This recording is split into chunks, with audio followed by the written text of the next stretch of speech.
You ever had someone call 911 on you because they want your land? Yeah, that actually happened to Jake Lawson, a retired firefighter living on his peaceful ranch outside of Austin. Imagine this: a woman in high heels and a sparkly pink blouse yelling through your gate, demanding you sell your property because she wants to turn it into a wedding venue for her daughter. And when you say no, she calls for your arrest. Sounds crazy, right? Well, buckle up. This is Jake's story. Jake bought his 5-acre ranch with his life savings and an inheritance from his grandpa. It's a quiet, private spot where he raises rescue horses, tends his garden, and enjoys the peace he earned after leaving the fire department due to injury.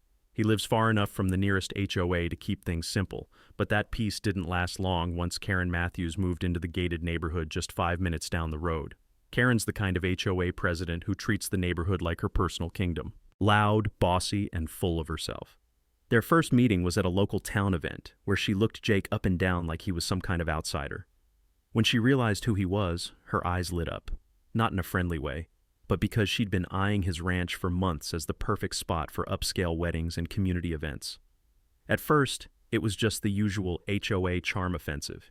Emails, notes on the community app, even fancy brochures showing how Jake's barn could become a beautiful venue. Jake politely declined, explaining his ranch was his home, not for sale or rent. Karen didn't take no for an answer. Instead, she started sending fake violation notices, claiming rusted equipment and his barn violated HOA aesthetics, even though Jake wasn't even in the HOA. Then things got weird. Drones started buzzing over his property. Jake shot one down with a slingshot, only to find a sticker on it saying Glenridge HOA Survey. He reported it, but the sheriff just laughed and warned him he was dealing with a real piece of work. Karen showed up unannounced with wedding planners, walking around his land like it was hers. Jake kicked them out and called the sheriff again, and then came the 911 call. Karen stood at Jake's gate shouting at the dispatcher that he had to sell the ranch for her daughter's wedding, claiming it was a community emergency. The officer was baffled, trying to explain it wasn't an emergency and that Jake's land wasn't under their HOA, but Karen didn't back down. Soon after, 2 black SUVs rolled up with private enforcement officers, guys in suits and polos with private enforcement across their chests. They claimed they were there to inspect Jake's property for compulsory acquisition, for community benefit. Jake calmly showed them his title deed and boundary maps, told them to back off. Karen insisted she had HOA board approval and county paperwork to take the land. Jake wasn't buying it. He called Sheriff Miller, who arrived quickly, lights flashing but sirens off. Karen marched up, acting like she owned the place. The sheriff told her straight, "This land is private, not part of your HOA," and she was trespassing. Karen smiled sweetly and said, "It's not personal, it's business." The sheriff replied, "Business or not, this here is trespassing. If Jake wants to press charges, you'll be hearing from us." But Karen wasn't done. She filed zoning complaints against Jake's barn, got it shut down for safety review, even though it was just a barn for his horses.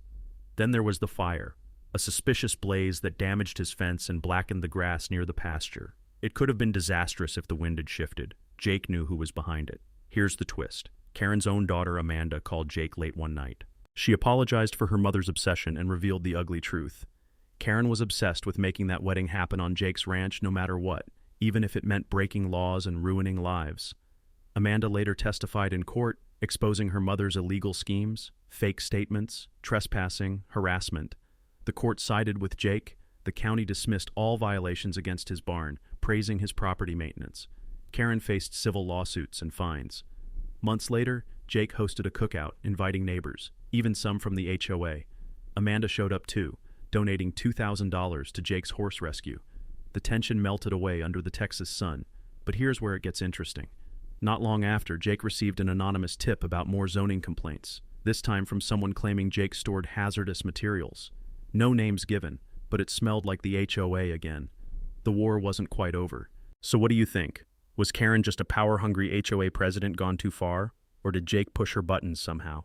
Where do you draw the line between community interests and individual property rights? Drop your thoughts in the comments. Have you ever dealt with HOA drama like this? What would you have done? If you liked this story, hit that like button, share it with friends. And don't forget to subscribe for more real-life battles over justice and home. Because sometimes standing your ground means fighting the system, and that fight is never easy, but it's worth it. Thanks for listening.